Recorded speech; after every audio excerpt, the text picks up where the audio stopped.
Welcome to my channel. This is my very first real video, so welcome! Elizabeth Short was nicknamed the Black Dahlia, and in this video we will learn why. Elizabeth Short was born in July 29th, 1924 in Boston, Massachusetts. She was the third daughter of 5. Elizabeth's father left the family in 1929, right when the Great Depression began, which left her mother working many jobs to support herself and her 5 daughters. Growing up, Elizabeth was very into the actress world. She wanted to grow up to be one, which we will learn later on in the story. Elizabeth was described as kind, pretty, and funny by childhood classmates and friends. In 1943, Elizabeth moved to California to be with her father, although they didn't have a very healthy relationship. At the age of 19, Elizabeth was arrested for underage drinking. Soon later, Elizabeth left California, but came right back and moved to Los Angeles in hopes of becoming an actress. Elizabeth was very into the LA scene. She was often at bars and hanging out with a lot of people, with boyfriends here to there. Elizabeth was last seen alive in the Biltmore Hotel in downtown LA. January 9th, 1947, Elizabeth vanished. On January 15th, 1947, Betty Bersinger left her home with her 3-year-old daughter to run errands. The two walked down Norton Avenue in, sorry if I butchered the name, Lemire Park in the south end of LA. The area was beginning development, so there was a lot of empty lots. As Betty and her daughter came upon the corner of 39th Street, appeared something out of the ordinary. Now, here I have to give a disclaimer because the story gets very graphic and talks about things that may bring uncomfort to people, so either watch with a trusted adult or click out of the video now. Betty thought at first someone had tossed a separated mannequin into this empty lot, but as she came closer, it appeared to not be a mannequin. Betty pulled her 3-year-old daughter and ran to the nearest police station. Los Angeles police reported to the crime scene only to find Elizabeth Short's body. They came to find Elizabeth's body separated at the waist, the upper half several inches away from the lower half of her body. Now, as this part is very disturbing, it is part of the story. Elizabeth's face was cut from the edge of her mouth to her ears on both sides. Investigators found not a drip of blood at the crime scene. They determined that Elizabeth was killed off-site, drained all blood, cleaned, and then dropped off at this empty lot. After lifting the fingerprints of the woman, they discovered it was 22-year-old Elizabeth Short. From her getting arrested at the age of 19, her fingerprints were then put into the system, which, as sad and rough as it is, that helped them discover who this body belonged to. It said that the local newspaper gave Elizabeth this nickname, the Black Dahlia, because of a movie being released at the time, the Blue Dahlia. Now, there isn't 100% certainty as to where the name came from. And the story doesn't end there. I wish I could speak. I need to read what it says before I do it.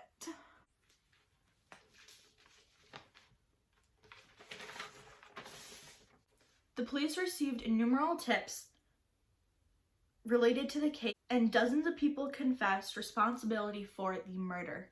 Investigators were able to rule out most of the people who confessed. They suspected the person that killed Elizabeth had a medical background due to the precise due to the incredible precision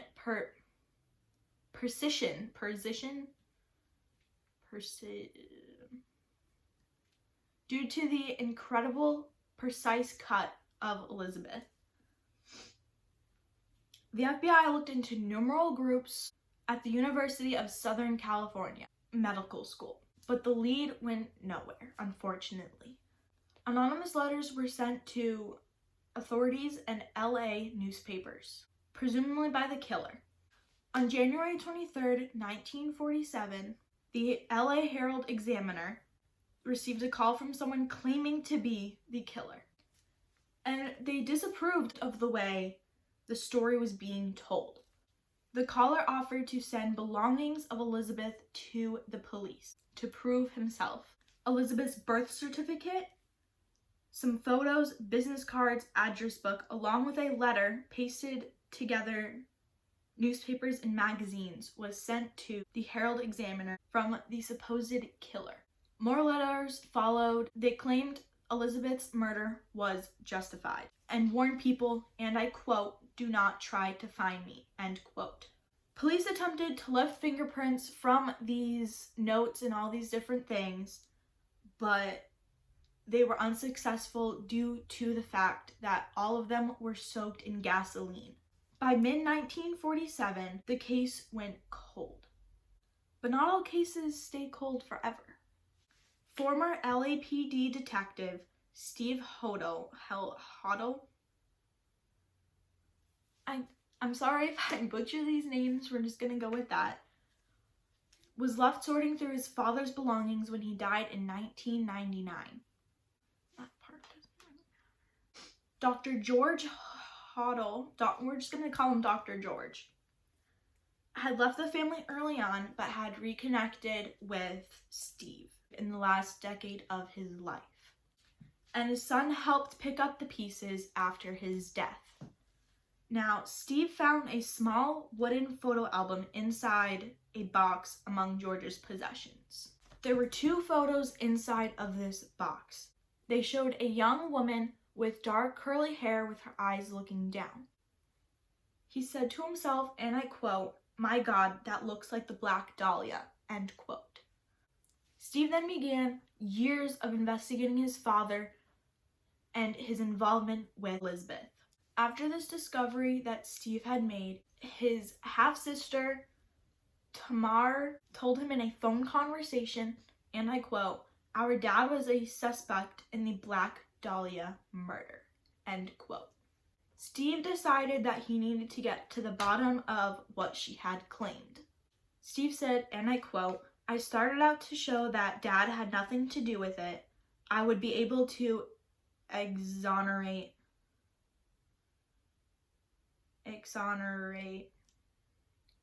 him completely, and I just started to follow the evidence," end quote. But the evidence against his father led him to think otherwise. George was known to run with socialites in LA and hang out with groups that liked sex and drugs. There were several reports from different people saying that Elizabeth was in fact a girlfriend of George. In 1949, George was accused of incest, but the charges were eventually dropped.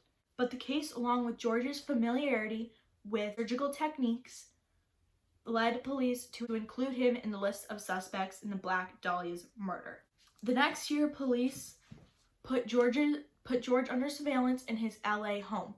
Recordings caught George's voice saying, and I quote, "Supposing I did kill the Black Dahlia, they can't prove it now. They can't talk to my secretary anymore because she's dead," end quote. There was also another recording of his voice saying, and I quote, "Maybe I did kill my secretary," end quote. And at the end of this recording, a woman is heard screaming. Steve argued that George killed his secretary to keep her quiet. I'm sorry that I'm reading off of this computer. It's a lot to take in, so I'm just looking at this to make sure I get all of my words correct. So, George was friends with a surrealist photographer, Man Ray.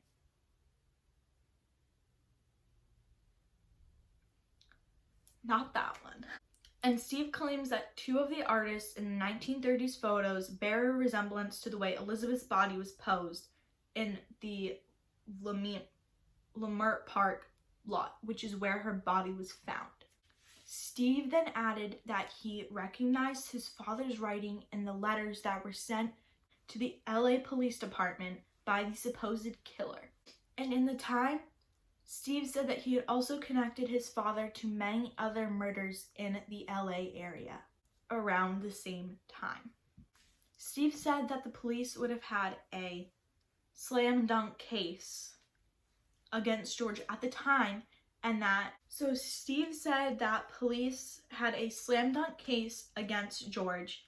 He said, and I quote, "He split and left the country. Literally, they were looking, and I quote, he split and left the country. Literally, they were out looking for him to arrest him.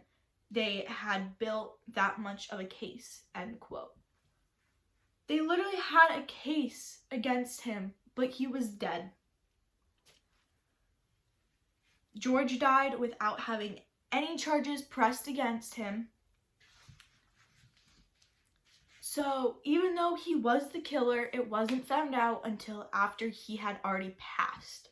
Former Deputy District Attorney Stephen Kay, who prosecuted the Charles Manson case and worked with Steve for many years, examined his evidence and in fact did agree that they would have arrested him if he were still alive. So that is the entire story. From what I've heard, people don't even know about George possibly being the killer of the Black Dahlia. From other videos that I have watched, people don't really seem to know that, and I hope that this shed a light onto that. I knew about the Black Dahlia for a while, and I thought that the murder was still unsolved, which maybe it is, because I don't actually know if they put into any sort of files that George was in fact the killer. But if that was him, I'm happy that justice has been served and they found out who it was. That's crazy though, that this man worked on her case. And that leads me to think that he used his power he killed the woman and he worked on the case. So he knew that he could get away with it by not maybe bringing in evidence or leading people the other way. He was a detective, so he knew what to do, you know? Thank you guys for listening. Comment down below who you'd want to see next, and if you guys would like me to go to the Biltmore. So yeah, thank you. Goodbye!